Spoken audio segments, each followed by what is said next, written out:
Hi there, my name is Bruce Morrison, and for any of you who are not able to get to St John's on Christmas Eve, that is today in Parramatta, then these are the things that we've been thinking about today at church, and it's all about Bethlehem. It's all about Bethlehem. Let's have a listen in. Many of you will not know that I was born in Penrith. It's highly unlikely that you would know that I was actually conceived in Jakarta in Indonesia. The relevance of this little story will become apparent in just a moment. I was conceived in Jakarta in Indonesia for the simple reason that my father was working there. He was a station accountant placed in Jakarta. My mum with him, they were newly married at the time. And because Indonesia was politically unstable at that time, and because my mother was not well, it was decided that she should return to Sydney in order to have her first baby. So she flew back to Sydney. My father followed quite some time later. There are some interesting stories about my mum being a single, or apparently single, very pregnant lady in Sydney before my father returned, but return he did. They purchased a home in Warramoo in the Blue Mountains, and when it came time for my mum to give birth, when she was in labour, my dad was working in the city. The only way she could get to hospital was in a tow truck. She rang the mechanic, the local mechanic, and said, "Could you give me a lift to Penrith Hospital?" And I was born there in Penrith in due course. Now, I don't attach very much significance to this particular story, except that I'm grateful for my safe delivery. There's nothing really much more to it. However, when we come to the birth of Jesus, it's really quite a different story. Indeed, the place of Jesus' birth was of immense significance, and it had to be Bethlehem. We'll see why in just a moment, but Bethlehem it had to be. Gospel of Luke, however, opens with a huge problem in this regard, because the angel Gabriel appears to Mary not in Bethlehem but in Nazareth. So Jesus was conceived in Nazareth, not of course in the usual way. Luke chapter 1 verse 26, God sent the angel Gabriel to Nazareth, a town in Galilee. You will be with child and give birth to a son. Now later, of course, Mary visits her cousin Elizabeth, that's down in Judea, but it's not long before Mary returns once again to Nazareth. Now, any biblically educated Jew would see the problem here in the first chapter of Luke. The Messiah could not be born in Nazareth. That was an impossibility. We know that from the prophet Micah. Micah, of course, was a prophet to Judah in the 8th century BC. That is about 700 years before Jesus. And Micah foretold the events that were to happen long before they actually were related to us by Luke. Micah chapter 5 and verse 2. But you, Bethlehem Ephratah, though you are of no account among the clans of Judah, out of you will come for me one who will be ruler over Israel, whose origins are from of old, from ancient times indeed. Now this ruler who is of old, from ancient times, is none other than the Messiah, the promised King of Israel. And where did Micah say he would be born? Well, it was Jerusalem. Micah gets even more specific in verse 3. Israel will be abandoned until the time when she who is in labour gives birth.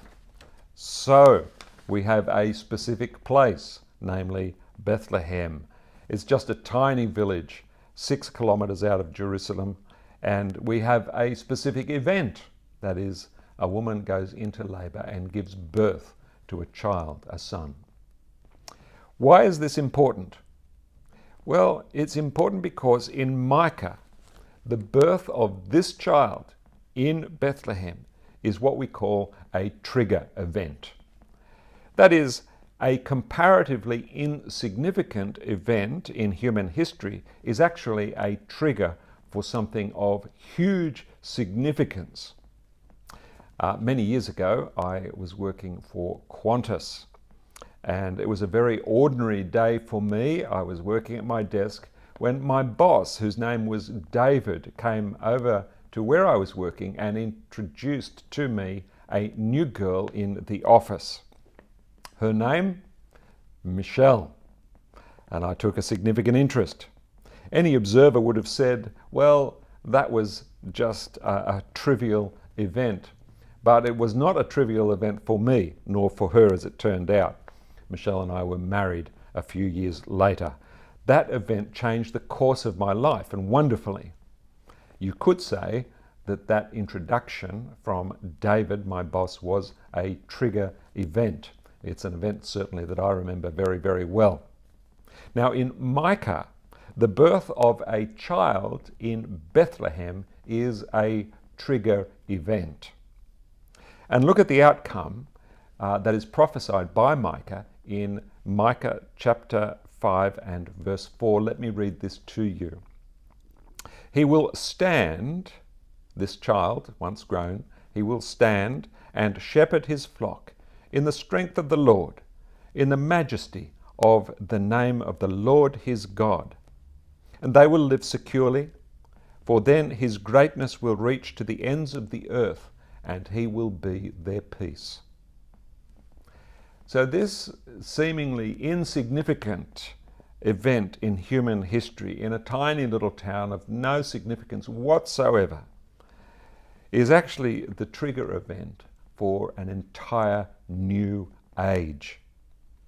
And what does that age look like? Well, it's the age where God's new king will rule the entire earth, and his people can live in perfect security and in perfect peace with God. So Luke, therefore, has a problem. What's the problem? The problem is Mary is in the wrong town. She's up in Nazareth. It had to be Bethlehem. And Nazareth was not Bethlehem, and Bethlehem was not Nazareth. Nazareth was way up north in the hill country to the west of Galilee. It was about 80 kilometers from Bethlehem. And Mary is very pregnant. She's in the wrong place. Clearly, someone typed the wrong coordinates into Google Maps. But Luke, or rather the Lord, has an ace up his sleeve. And so we read in Luke chapter 2, verse 1, and this is where Luke picks the story up here. In those days, Caesar Augustus issued a decree that a census should be taken of the entire Roman world. This was the first census that took place before Quirinius was governor of Syria. And everyone went to their own hometown to register.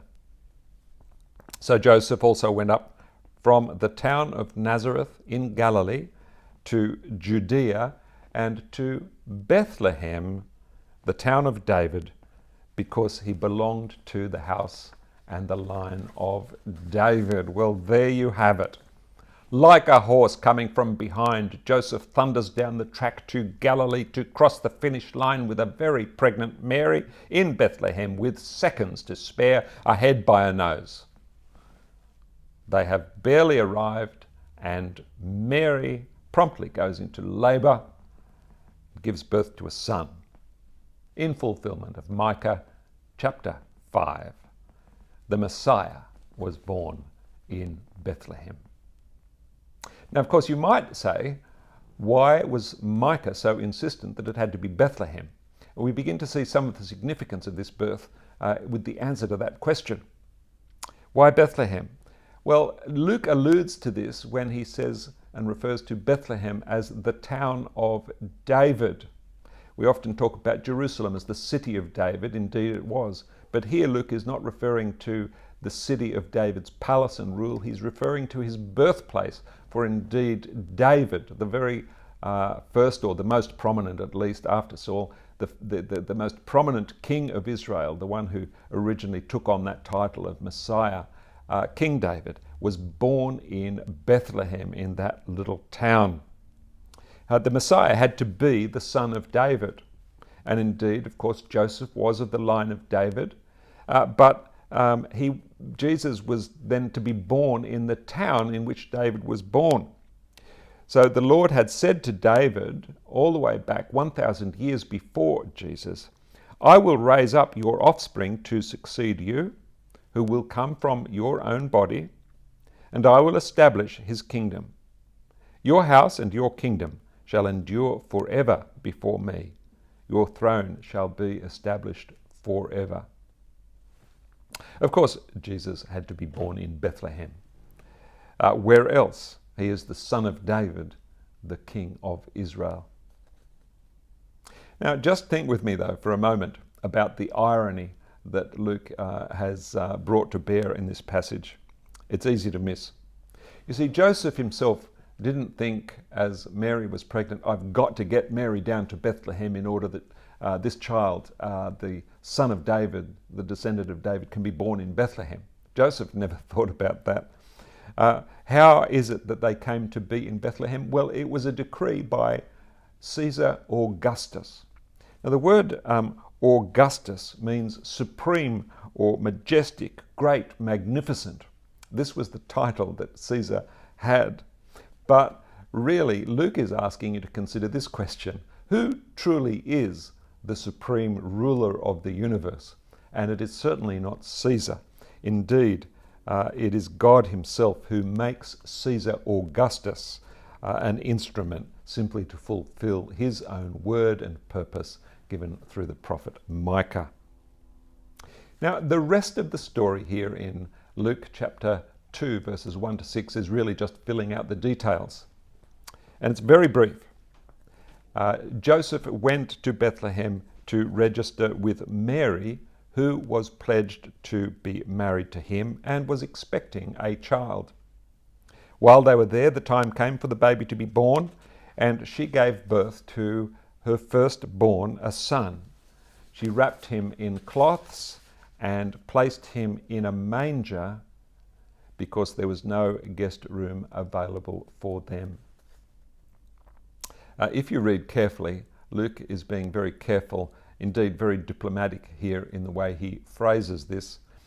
Joseph and Mary clearly are not yet married. Luke describes them as pledged in marriage, and yet very clearly something unusual, something that is very strange in these times is happening. Joseph and Mary had formed a family unit.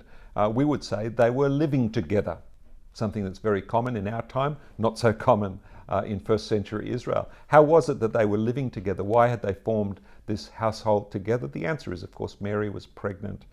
Luke's just careful in the way that he speaks. They are young.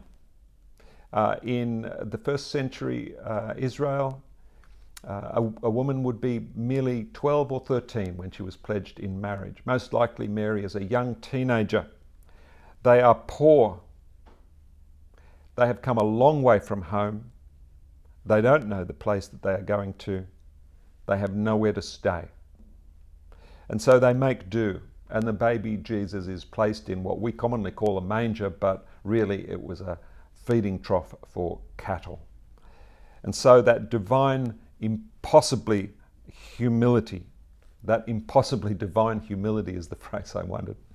That impossibly divine humility is revealed. The same divine humility which would lead this child finally to execution on a cross for us, indeed. So here in a few simple verses, Luke chapter 2, the first 6 verses, Luke shows us the fulfillment of Micah chapter 5 and verse 2. But you, Bethlehem Ephratah, though you are of no account among the clans of Judah, out of you will come for me one who will be ruler over Israel, whose origins are of old, from ancient times. What is so important for us to recognize here is that whilst it began in Bethlehem, the story does not find its conclusion there. That birth in Bethlehem was God's trigger for a transformed world. And so in verse 4 of Micah, remember the prophecy, he will stand and shepherd his flock in the strength of the Lord, in the majesty of the name of the Lord his God